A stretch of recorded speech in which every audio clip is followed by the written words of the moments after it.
Derek Johnson is in his 27th season of coaching. This will be his 6th season of coaching professionally. He's worked with the Cubs, the Brewers, and he's currently the Major League pitching coach for the Cincinnati Reds. Collegiately, he coached at Eastern Illinois, Southern Illinois, Stetson, and Vanderbilt. And in 2010, he was named the ABCA Baseball America Assistant Coach of the Year. And let's welcome DJ to the stage. Thanks for being here today. I appreciate it. I had a chance to speak yesterday, and this room's a little bit smaller. I can actually see faces in this one, so this is good. I'm going to talk to you today about coaching philosophy. And you know, there's so much information out there now. There's so many different tools that we can use. I talked about some of those yesterday, but there isn't anything better than a good coach. And about 4 or 5 years ago, when I was being interviewed for the Brewers job, I basically wanted to give them sort of a one-page synopsis on what I thought, kind of my philosophy, and I just wanted it to be on one page. And so basically, what I'm going to share with you today is that one page. It's kind of gone through a couple of revisions, and I'm probably on 4 or 5 right now. But at the same time, it'll give us something to talk about here at the end. The first place I'm going to start is a Chinese proverb. Tell me and I'll forget, show me and I may remember, involve me and I'll understand. And this is a really important thing, and I have obviously no idea who said this, but I think it applies to coaching in a really good way. You know, if you think about all of the things that we have at our disposal to coach, one of the biggest tools is forms of communication, right?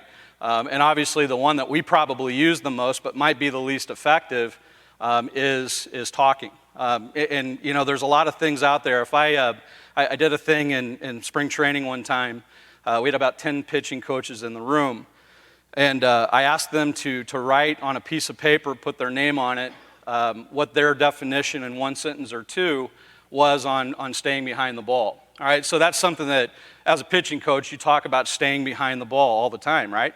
And so I have 10 different pitching coaches. I had 10 different responses. And so that just goes to show you, like, if you think about sort of how that force multiplies into our players, we're in the same organization. We talk with one another every single day, and we're using something as simple as staying behind the ball, and we have 10 different definitions of it. What's that going to do with our players? Right? So they're going to have their thoughts on what staying behind the ball is too, because maybe a high school coach talked to them about it in a certain way, or their dad talked to them about it in a certain way, and you see where some of the problems exist with communication. And so, you know, tell me and I'll forget. I think that's a pretty good thing for us to live by. Yes, we do have to communicate, we have to talk, but there are certainly other things for us to be able to help guys understand and help guys feel what we want them to feel. Show me and I may remember, right? So we have a ton of visual tools now. Video is everywhere. Some of the things that we're using, that's going to be another level of understanding. Involve me and I'll understand. The more that we can involve our players, the more that we can capture a feel for them, it's certainly the best form of communication that we have. So as a coach, we have all of these things. I urge you to talk less and do more, involve them more. Bernstein principle, Nicholas Bernstein is a Russian motor theorist during the Cold War, like even in the 40s. This guy came up with what's called the Bernstein principle. It's probably the most important thing that I've ever heard, right? The body will organize itself for the task at hand. And I think that as a coach, we probably get in the way a lot. We got a lot of drills, and they're all good and well-intentioned, but the body doesn't necessarily understand drills, you know, especially if they're cut up into little pieces. Now, I know if you're a youth coach, that certainly that might be a good starting point. But they did a study, and I thought this was pretty cool, and it was a pretty good way of understanding what Bernstein meant. They did a study with javelin throwers, world-class javelin throwers. And, you know, so they have, I don't know, a group of 4 world-class javelin throwers. They split them into 2 groups. So there's 2 and 2, right? They're equal talent. They're very good. They're world-class javelin throwers. Group 1 gets only a tape measure, right? That's it. They only get a tape measure. Group 2 gets a world-class coach, okay? And they test them at the beginning. They're very similar, right? So both groups are about the same. They test in the middle, and there's a little bit of performance increase on both sides. They test at the end. What group do you think comes out on top? It was the one with the tape measure, right? And the reason being is that coach's words and things get in the way. The tape measure was just a clear goal, right? It was just a clear goal. It was the tape measure doesn't lie. We're just going to try to throw the javelin further and further and further. So the body organizes itself for the task at hand, and a clear goal helps. And so we'll talk about some of those things, as we move along. Okay, so buzzword, right? Culture. You hear it everywhere. Culture to me is nothing about anything other than behaviors, right? It's expectations, it's standards that you set forth. It's what you live by every day. And I'm not talking about necessarily your personal life, but it's how you come to the ballpark and your expectation of that. If you were in the room yesterday, I talked about thinking and the mindset part of things. Mindset is nothing more than training thinking. Yeah, you can do all the breathing exercises that you want to do. You can do, you can do some sort of meditation. It's all good. But basically, I'm going to try to train my thinking. I have an event. I respond to it in a certain way. And because I respond to it in a certain way, there's this outcome. And so that outcome is based on the response that I give. And that's what I'm after as a coach, right? I know that bad stuff is going to happen. It happens every single game. It happens every year. But the way that we respond to those things are kind of what makes the difference. So developing strategies for these guys when it does hit the fan, that's what I'm interested in. That's where culture comes into play, I think. Culture is about behavior, all right? Culture to me is that everything matters. To me, if everything has to matter, or it kind of seems to me that nothing really does matter. I'm into small things. Chaos theory. Chaos theory is butterfly flaps his wings in Kansas, creates a tornado in Nashville, right? And so what that means is that the smallest things affect big changes. And as a coach, we have a chance to affect those big changes with small things, with details every single day. I think as a coach, you got to have double vision. Double vision is what's important today, and then what's important in the big picture of things. You're not always going to be liked when it comes to that, right? Because you do have to see the big picture. You guys have to deal with parents. Thank God I don't have to necessarily do that. But you have to deal with a lot of different things, but you have to keep the big picture in mind, not only for the individual, for the team, for the greater good. But I think that you have to understand and figure out, and that is what it is. I can't give you the answer to that. Figuring out what's important today for you and your group, and figuring out what's important for the future.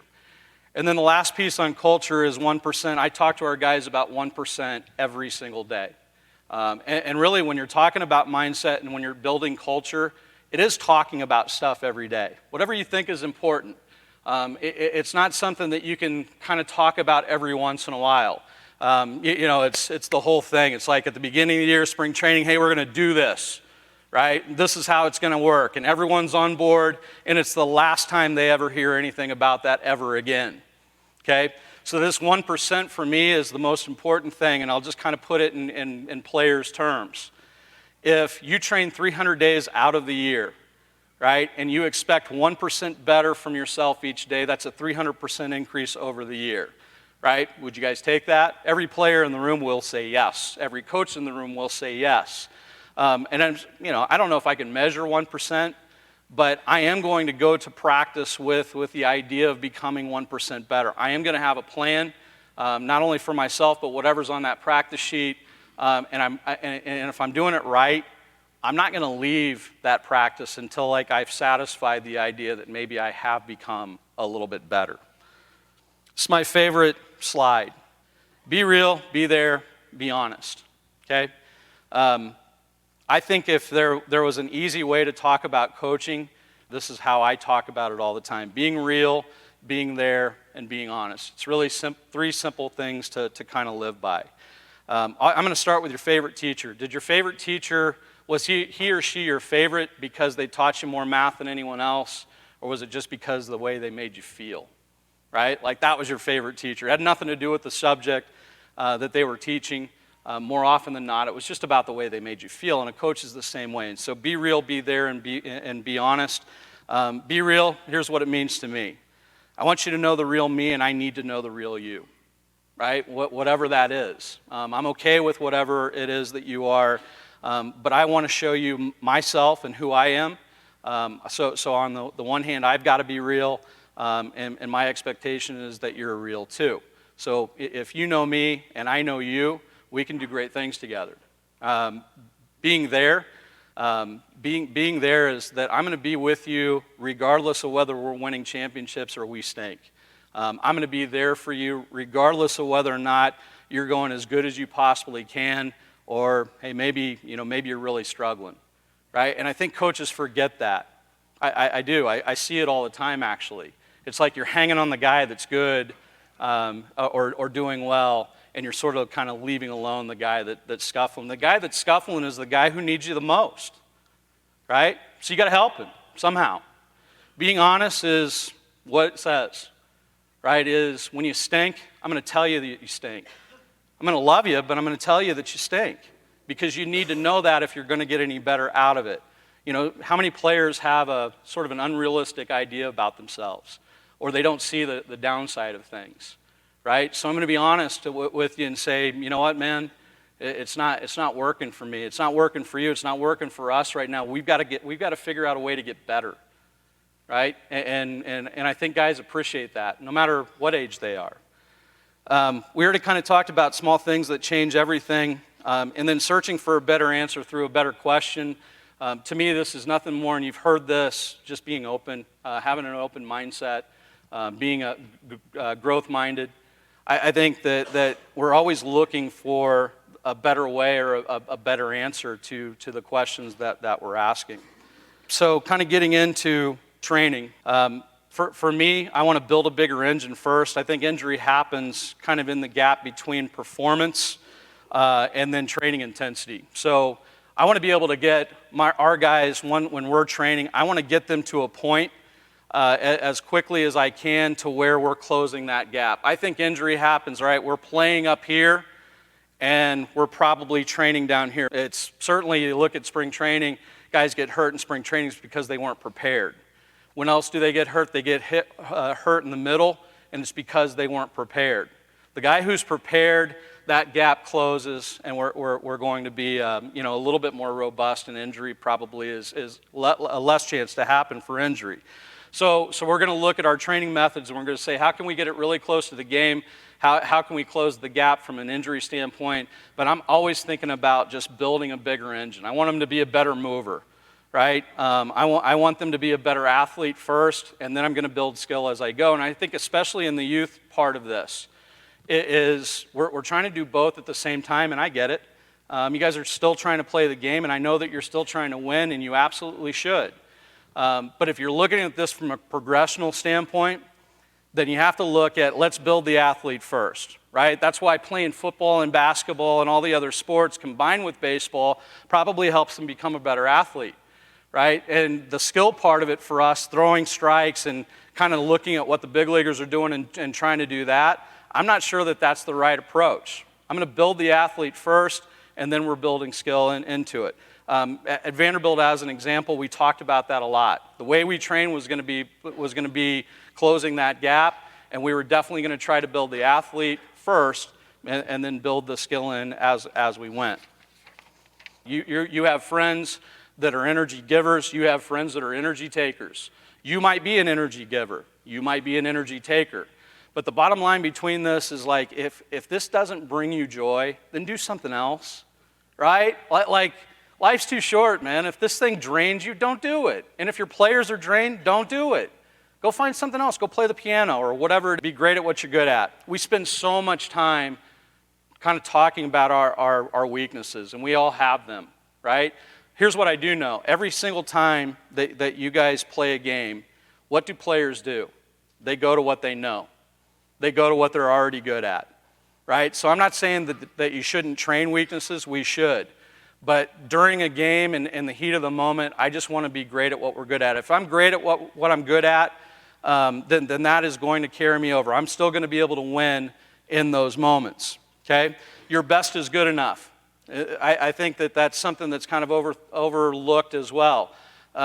We talk all the time like players try too hard. They overdo things, they overtry. Think about a two-strike pitch that a pitcher throws, right? What do they try to do with that breaking ball they're throwing? They overthrow the heck out of it. And I talk to them all the time. It's like, hey, listen, if you throw your slider 80 miles an hour, you're trying to throw an 85-mile-an-hour slider, but what happens to that 85-mile-an-hour slider? I overtry, I overcompensate, I overdo something, I leave it behind me. If I stay with myself, I know that my best is good enough. If I do what I'm supposed to do with the slider, it doesn't make any difference if it's 0-0, it doesn't make any difference if it's 1-2. I know that I've got a pretty good chance because I've executed that pitch. And then we talked a lot about this in terms of mentality. This is a vintage Coach Corbin, and he stood in front of us one day, and he pulled out a marshmallow, he pulled out a jelly bean, he pulled out a rock. And he said, which player are you? And no one said anything. He said, all right, so if you're a marshmallow, it's soft, and it's soft on the outside and soft on the inside. And he goes, when you put fire to a marshmallow, what happens? And he lit it on fire. Lit the marshmallow on fire, and that thing didn't take any time, and it starts to fizzle and starts to dissolve. He goes, if you're that kind of player, if I put any heat on you at all, right, you're going to melt. What about the jelly bean? Jelly bean is hard on the outside, soft on the inside, right? He puts a fire to a jelly bean. It takes a while, right? He withstands that heat just a little bit, but then all of a sudden that thing starts to bubble up too. He goes, are you a jelly bean? He goes, most of us probably are jelly beans. We're tough on the exterior, but we're still soft on the inside. And he said, how many of you guys are rocks? And everyone raised their hand. And he said, why? And he goes, we're hard on the inside and we're hard on the outside. You light a fire to me, it doesn't do anything except turn this rock black. So those are things that you can talk about with your players in terms of helping them understand and giving them a visual of what mentality really is. Throwing program. In order to become a great pitcher, you first must become an elite thrower, and I really believe this. I believe this at every level of the game. You know, to me, you're building your abilities as a thrower in the catch play that you play every single day. There's only so much time that we can be on a mound, so the way that I play catch, the approach that I take towards that every single day, it's going to pay off in return. And what does being a great thrower first mean in terms of becoming a great pitcher? Well, I think what it does is it strings your body together better. There's more synergy, there's more rhythm, there's more tempo. I'm more athletic. It's connected better if I learn how to throw and throw well. The pitching stuff comes a little bit later. Okay? In every throwing program that you should have, I'm going to be target aware, I'm going to be delivery aware, and I'm going to be feel aware, and I'm going to be those awarenesses happen at different times. Target aware, simple, right? If I'm going to be a good pitcher, I have to be able to throw a strike. And I have to practice that not just in the bullpen, but pretty much every time I pick up a baseball. What I will say is that your eyes are a pretty important piece of your delivery in the way that you throw a baseball. So I'm going to train those, right? So every time that we play catch, we're going to have a target. Doesn't have to be the same target, but our guys are going to stand there and they're going to give a target here, wherever it may be, and we're going to practice hitting that target. And we're going to do that at short distances, and we're going to try to do that at long distances too. Long toss for me, it's great, love it. All of our guys do it. When you get too far and you get out of body control and the ball starts going everywhere and you're not close to your partner that you're throwing to, I'm going to guess that long toss probably isn't at that point or very helpful for you.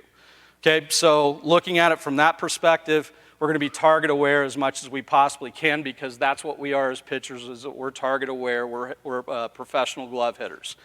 There are points in our catch play where we're delivery aware. That might be at the end. It could be lead-up drills that you have at the beginning.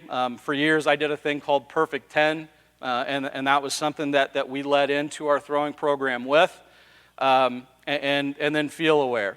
There's no substitute for feel. The guys who have good feel, they do a couple of things differently than guys who don't.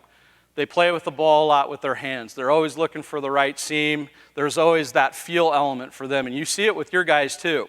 I had Zach Davies with the Brewers. Zach Davies, when he got a baseball, was spinning that thing in his fingers, and it was like he threw baseballs away all the time because he felt it wasn't right.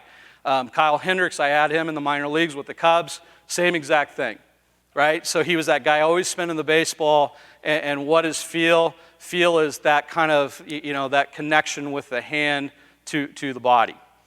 We want to listen to our arm and be intuitive. That's a learned thing. I think sometimes if you're a youth coach, there is no such thing as arm intuition. But that, as a coach, is kind of part of our teaching too, is like we do have to help them understand the differences between stiff, sore, and hurt. Stiff being like, it's like I got out of bed and I move it around a little bit and I'm good. Sore, like I just lifted weights, right? The soreness goes away. Hurt, it's radiating, it doesn't stop, right? Now I need to figure out what to do from there, right? Just a kind of a rule of thumb, for me, it's not about saving bullets, it's about creating them, right? If we're doing a good job with our players, if we really are building a bigger engine, then guys love to throw. They want to throw, they need to throw. And because of that, they're creating bullets as opposed to saving them. Trevor Bauer, for me, is the best example of that. The dude throws a lot. He wants to be that guy that pitches every 4 days, not every 5. And I think it's cool, right? But he's creating bullets with the training that he's going through, with the stuff that he's doing, with the plyo care, with the driveline stuff, with the way he trains his body, and with the way he throws. He's creating bullets. He's not saving them. And Alan Jaggers, I know, talks a lot about this. It's feed your arm and watch it grow. And I see this all the time when guys are playing catch, and it drives me insane. If I'm the pitching coach, I'm going to stand there and watch every throw that my guys make, right? Especially in college, especially in high school. I used to go to high school games all the time, and I would see the very first thing is guys were playing catch, and the coach is in the dugout. But if I'm the pitching coach, I'm watching every throw that they make. I see Navery Moore in the stands right now. Navery pitched for us at Vanderbilt, and I can remember yelling at Navery just about every day when he was playing catch, and he's laughing right now because he remembers that. And not yelling in a bad way, just yelling because I wanted him to become a better thrower. So just talking about a couple of quick things on the delivery. Every delivery is unique, right? I think it's really dynamic, meaning that there's a lot of layers. And I don't think that there's any one way for people to do it. I do think that there are more efficient ways, and we can get to that. But I do feel like it's very, very dynamic. We already talked about being a better mover. And then I want to talk to you about 2 or 3 things that I think help the delivery as much as anything. And they're really, really simple. Okay, first off is eyes, right? You see a guy with a delivery, you see very, very many pitchers. When they get here, they'll look down. They don't necessarily see the target. You see a lot of eyes that float out in front of them. So if I'm a left-handed pitcher, here's the plate, you're going to see a lot of this. You'll see their eyes on the target, then you'll see their eyes go out here. In my mind, it's a perfect way for guys to get out of alignment. Almost every guy that I've ever seen who have eyes that go out there, those guys throw across their body. Okay, as a result of them throwing across their body, they get quad dominant on the backside so they can't load properly. All right, so you see where the exchange is? It's just with the eyes, and maybe if I fix the eyes, maybe then my alignment cleans up. But maybe a step before that is instead of me being quad dominant, I get my backside glued a little bit better. I never talked one time about the backside. I never talked one time about the glute. I talked to him about his eyes. So I didn't have to switch anything in terms of him trying to load his backside better. I only talked to him about his eyes, and maybe if that cleans up just an inch, just a little bit, he's 1 inch further or closer to being on line in the plate. Maybe he's a little bit more, if we had a force plate and we were testing it, maybe he's a little bit more into his backside. And I changed all of that without ever even thinking anything about his glute or anything about a hinge or anything about a vertical shin or any of the stuff that's out there right now. I got all of that. I took care of all of that just by talking about his eyes. The 2 greatest factors for me after the eyes, in terms of fixing a delivery or helping a delivery is rhythm and tempo, right? Rhythm is no pauses, no stops, no gaps. You see all these guys all the time. It's herky-jerky. They have different arm actions. They're stopped back here. They pause. CC Sabathia is a great example of that. CC Sabathia is elite. He's an animal, right? And he stabbed in the back, and he made a great career out of doing it. There's probably some deception there, and that's all cool. But when I'm teaching young guys, and if I know that guys aren't very efficient and they're not CC Sabathia, then maybe we can start with better rhythm, the dance with yourself. It is having that fluidity. It is one thing happening after another. So if I talk about rhythm, no pauses, no stops, no gaps, I talk about that over and over again. I'm in a bullpen with these guys, and they start to understand what rhythm is. Unbelievable changes can happen out of that. Same thing with the alignment, same thing with loading. Rhythm can affect that. The next thing is tempo, right? That's the speed of the delivery. All right, and I'll tell you that most of our guys, I'd say as a whole, are probably too slow. You know why? Because someone, and everyone, not just someone, everyone's told them, hey, stay over the rubber. Got to stay over the rubber, right? You're leaking, you're drifting, you're doing all the stuff that guys talk about. And as a result of that, they destroy any sort of momentum, any sort of rhythm they get with slow tempo. It's the same thing as a throw and long toss. When the guy's out of control and the ball goes this way, the ball never lies, right? Whatever the ball does, it doesn't lie. It doesn't lie at the plate either, right? So we're pushing that tempo. The efficiency of my arm path increases. I never one time talked about efficiency of arm action. I talked all about going a little bit faster, and because of that, the body organized itself to do something else, which was make that arm move a little bit quicker. One other thing that we're going to talk about is stability from foot to foot. Guys, I learned more from just watching pitchers than I ever learned from a coach, right? Just watching guys who are really good, watching those guys told me a lot of what I needed. But stability foot to foot, the guys that I noticed that were really good, they had sort of that iron back foot. It wasn't moving around very much. That thing was in the ground. The front foot, the exact same thing. And the cool part about that is if I can just talk about getting stable, and that's just a goal for the player, and maybe I use certain things to help them become more stable from foot to foot, but just by talking from foot to foot, guess what cleans up? A lot of the stuff in the middle, right? A lot of the stuff that you're looking at in the middle that, we're picking and choosing and saying this is wrong and that's wrong, right? No, if we're stable from foot to foot, great things are starting to happen from a result of that. Right? So fixing the ends kind of help the middle. Okay, last thing, promise, Ryan. What went well, what went wrong? What were the better options? And what about next time and plan for a side? Okay, these are the questions that I'm going to ask every single game that we play. Right? I'm not talking about players. I'm talking about certain counts or certain at-bats where maybe we made some mistakes in the way that we thought or the way we approached it. Could have been execution too, but I'm going to ask those questions. Was there a better option? Why'd this guy hit a breaking ball, or why'd we run into this guy's bat? Maybe there was a better option for it. And then always, what about the next time, or what about that plan for the next side? And I'm gonna write that down. Most people know what to do and how to do it, but very few are willing. Your elite players